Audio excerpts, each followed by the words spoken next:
Hello friends, स्वागत है आप सबका मेरे इस न्यू ब्लॉग में। मेरा ये ब्लॉग काफ़ी टाइम बाद आया है। बीच में बहुत टाइम का गैप हो गया था। नहा धोकर मैं आ गई हूँ अपने किचन में और दही से जो मट्ठा बना के रखा था इसमें से ये मक्खन निकाल रही हूँ मैं। हमें बाहर से घी खरीदने की ज़रूरत नहीं पड़ती है, इसी में से काफ़ी सारा घी निकल जाता है और इसमें कोई मिलावट भी नहीं होती।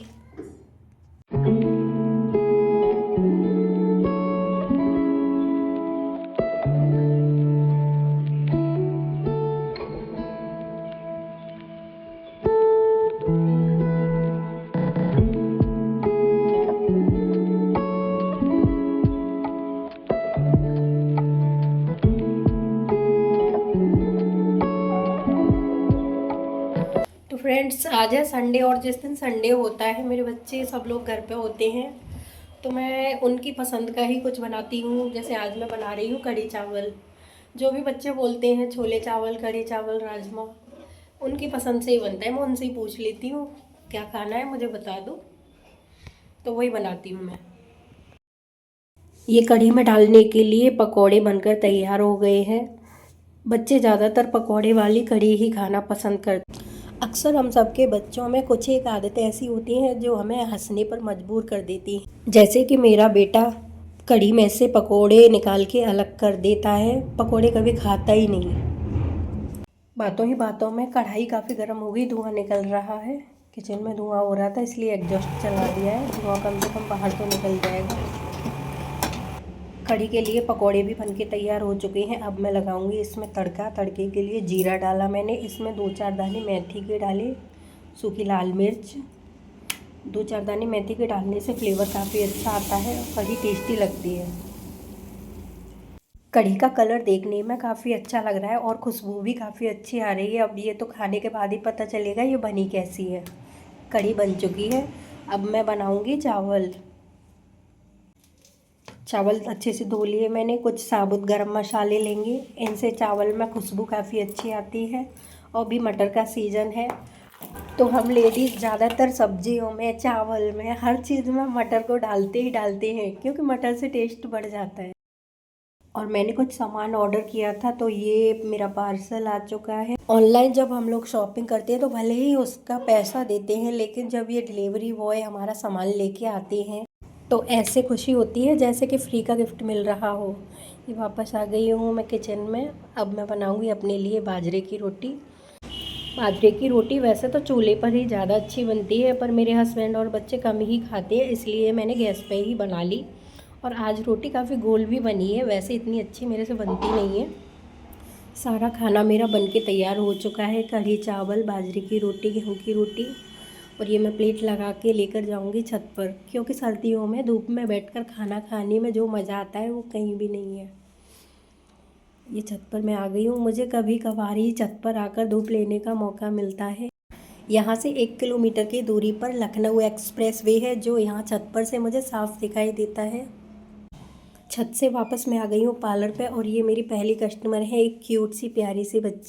शाम के 4 बज चुके हैं और ये मेरी चाय का टाइम होता है। सर्दियों में अदरक वाली चाय पीने का मज़ा ही अलग होता है, चाहे जितनी बार पी लो। आजकल ये बिस्किट कुछ ज़्यादा ही छोटे नहीं होते जा रहे। बिस्किट कम, 1 रुपए का सिक्का ज़्यादा लग रहा है। ये मेरी सासू माँ और मेरे हस्बैंड भी मेरे पास आ गए हैं टाइम पास करने, और हम सास बहू मिलकर इनकी खूब खिंचाई कर रहे हैं और इन पर कोई जवाब भी नहीं आ रहा है। जब भी ऐसा होता है तो बहुत मज़ा आता है। शाम के 7:30 बजे का टाइम हो रहा है और पार्लर से मैं अंदर आ चुकी हूँ। मुझे दिल्ली के लिए निकलना था, इसलिए मैंने सोचा अब पैकिंग कर लेती हूँ, पर मुझे जल्दी जल्दी में समझ ही नहीं आ रहा था कि क्या पैक करूँ और क्या छोड़ूँ। फिर मैंने कुछ अपने और अपने पतिदेव की ज़रूरत के कपड़े और कुछ मेकअप का सामान ये पैक किया, और थोड़ा सा सामान अपनी ननद के लिए जैसे अचार वगैरह वो उनके लिए रख लिया। अभी इस पैकिंग में तौलिया, टूथब्रश और सफ़र के लिए कुछ खाना बना के रखना बाकी था। बाकी पैकिंग मेरी डन हो चुकी थी। आज मौसम सुबह से ही ख़राब था और हल्की हल्की बारिश हो रही थी, इसलिए लाइट भी नहीं आई थी। और शाम होते होते इन्वर्टर भी बंद हो गया, तो फिर मैंने चार्जिंग वाली लाइट लगा के आलू के पराठे बनाने स्टार्ट करे। एक पराठा गैस पे बना ही पाई थी कि जब तक लाइट आ गई, तो ये फिर मैंने बाकी के पराठे इंडक्शन पर बनाए। और ये सुबह अर्ली मॉर्निंग हम निकल आए हैं आगरा कैंट पर। यहाँ से हमें दिल्ली के लिए ट्रेन पकड़नी थी। काफ़ी भीड़ भाड़ थी यहाँ पे, मौसम काफ़ी ठंडा हो रखा था, हल्की हल्की बारिश भी हो रही थी। आज मुझे और बार की अपेक्षा भीड़ कुछ कम लग रही थी क्योंकि मौसम थोड़ा सही नहीं था। इसलिए मेरे पतिदेव ने टिकट काउंटर से जाके हम लोगों के लिए 2 टिकट लिए।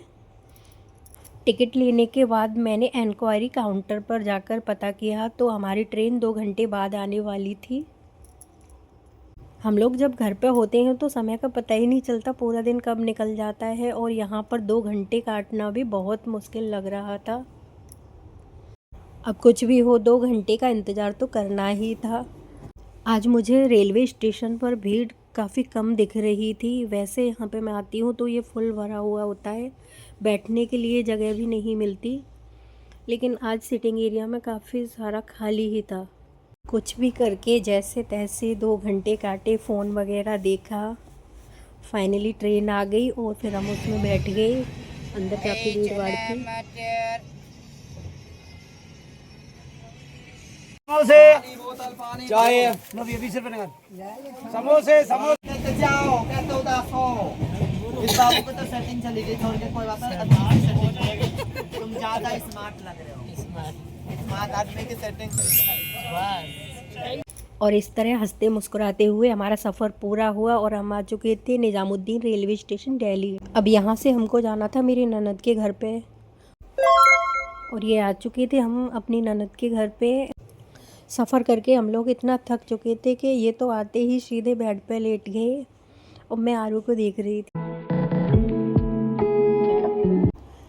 ये अगली सुबह का टाइम है। मेरी ननद की पड़ोसन आई थी, कुछ बातचीत भी कर रही थी वो हम लोगों से। ये मैंने आरू को ले लिया, मैं इनको पूरा घर घुमा रही हूँ और आप देख सकते हो ये एक हाथ हमेशा आगे रखती हैं, कभी भी इनका हाथ पीछे नहीं होता है। ये इतनी क्यूट है, कभी रोती ही नहीं, मैं क्या बोलूँ, बहुत क्यूट है। और ये जीजू पीछे से हम लोग को देख के खुश हो रहे थे। और ये आरू की मम्मा बना रही हैं किचन में खाना। खाना बन गया, हम सब ने खाना खाया। खाना खाने के बाद मैं और मेरे हस्बैंड को कुछ काम से बाहर जाना था और जीजू हमारे साथ जाने वाले थे। बाय बाय आरू। 4th फ्लोर से नीचे तक आने में मेरी तो सांस फूलने लगी थी। पता नहीं ये लोग रोज़ाना कैसे इतनी सीढ़ियाँ चढ़ भी लेते हैं, उतर भी लेते हैं। तो फाइनली मैं नीचे आ चुकी हूँ गली में। मेरे पतिदेव और जीजू पहले ही आ गए थे, मैं पीछे से बाद में आई हूँ। जीजू गाड़ी निकाल रहे हैं, अभी उनके पास में ही खड़े हैं वहीं। अब हम सब लोग कार में बैठ गए हैं। अब थोड़ी देर बाद क्या होगा कि मुझे नींद आ जाएगी। अक्सर मेरे साथ ऐसा ही होता है, जैसे ही सफ़र शुरू हुआ मुझे नींद आ गई। यहाँ मैं पूरी कोशिश कर रही हूँ कि मुझे कैसे भी करके नींद ना आए, इसलिए कुछ वीडियोस भी बना रही हूँ, कुछ क्लिप भी शूट कर रही हूँ। और आगे ये मेरे पतिदेव और जीजू आपस में बातचीत कर रहे हैं, खूब बातचीत हो रही है जीजा साली की। और ये शाम को हम लोग वापस घर आ चुके हैं। मुझे यहाँ अपने घर से एक चीज़ बिल्कुल अलग दिखती है, यहाँ कोई भी पेड़ नहीं है, हरियाली नहीं है, वही इमारतों के जंगल, वही ऊंची ऊंची बिल्डिंगें। चारों तरफ कहीं भी आप नज़र उठा के देखोगे वही बिल्डिंगें दिखाई देंगी। पेड़ पौधों का तो नाम ही नहीं है, हरियाली कहीं दिख ही नहीं रही है। हरियाली के नाम पर छोटे छोटे पॉट्स बालकनी में लगे हुए जिनमें छोटे छोटे पौधे होते हैं, बस इतना ही होता है इधर। शाम को जीजू ने बोला चलो इंडिया गेट घूमने चलते हैं, तो हमने घर आके चाय पी और उसके बाद कपड़े चेंज किए और जल्दी से तैयार हो गए इंडिया गेट जाने के लिए। और ये हमारी सुपर क्यूट आरू भी अच्छे से रेडी हो चुकी थी। इनको बाहर घूमने का बहुत ही ज़्यादा शौक है, कोई भी ले जा सकती है, किसी के साथ भी चली जाती है। इस फ्लैट की सीढ़ियाँ नॉर्मल सीढ़ियों से मुझे थोड़ी बड़ी और ऊंची लग रही थी, इसलिए मैंने ग्रिल को पकड़ के उसका सहारा लेके आराम आराम से उतरना स्टार्ट किया। मैं धीरे धीरे उतर रही थी क्योंकि मेरी गोद में आरू थी, मुझे उनका भी ध्यान रखना था और नीचे भी जाना था। मैं आराम से उतर रही थी जबकि आरू को नीचे जाने की बहुत जल्दी थी। सबको जल्दी से बाय किया और हम नीचे जाने लगे। ये नीचे आके देखा, गली में बच्चे खेल रहे थे, शाम का टाइम था। और ये आरू गई अपनी मम्मा के पास। अब हम लोग चल दिए इंडिया गेट के लिए।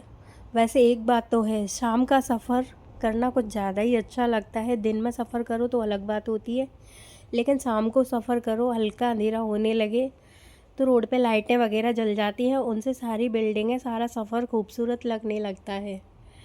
यहाँ पर लाइटें जलने के बाद सारी बिल्डिंगें काफ़ी खूबसूरत दिख रही थी।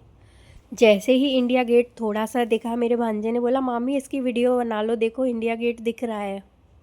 तो मैंने जल्दी से इसकी वीडियो बनाई और उनसे मेरी काफ़ी अच्छी बॉन्डिंग है। वो काफ़ी खुश हो रहे थे, मेरे पास ही बैठे थे।